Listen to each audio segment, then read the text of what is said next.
Hello बच्चों, तो चलिए इस प्रश्न को पढ़ते हैं।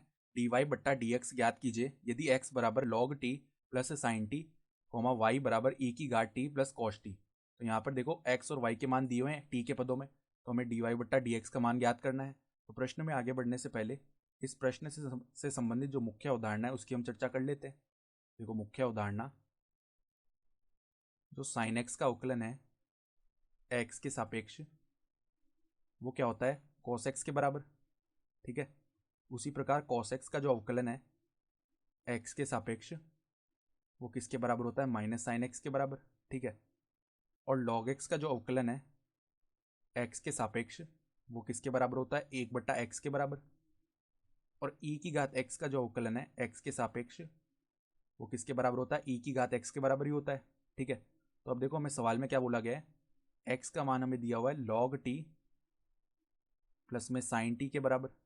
तो अगर हम दोनों ओर अवकलन कर दें t के सापेक्ष, तो देखो दोनों ओर t के सापेक्ष अवकलन करने पर देखो बाएं पक्ष में तो dx बट्टा dt बन जाएगा। तो dx बट्टा dt बराबर में यहाँ पर log t का अवकलन क्या आ जाएगा 1/t प्लस में साइन टी का अवकलन हो जाएगा कॉस टी। ठीक है, तो यहाँ पर लेसर लेके लिखें तो इसको हम कैसे लिख सकते हैं 1 प्लस में टी कॉस टी बट्टा में टी। ठीक है, इसको बोल दिया समीकरण 1। तो dx बट्टा dt का मान आ चुका है 1 प्लस टी कॉस टी बट्टा में टी। अब देखो y बराबर में क्या दिया हुआ है, y बराबर में है e की घात टी प्लस में कॉस टी, e की घात टी प्लस में कॉस टी। ठीक है, तो यहाँ पर भी दोनों पक्षों में t के सापेक्ष अवकलन करने पर t के सापेक्ष अवकलन करने पर बाएं पक्ष में क्या बन जाएगा dy बट्टा डी टी।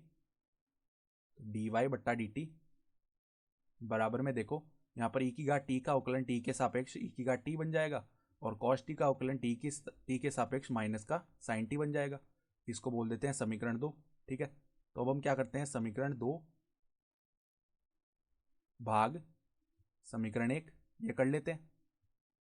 तो समीकरण 2 बट्टा समीकरण 1 करेंगे तो बायां पक्ष बट्टा बायां पक्ष होगा।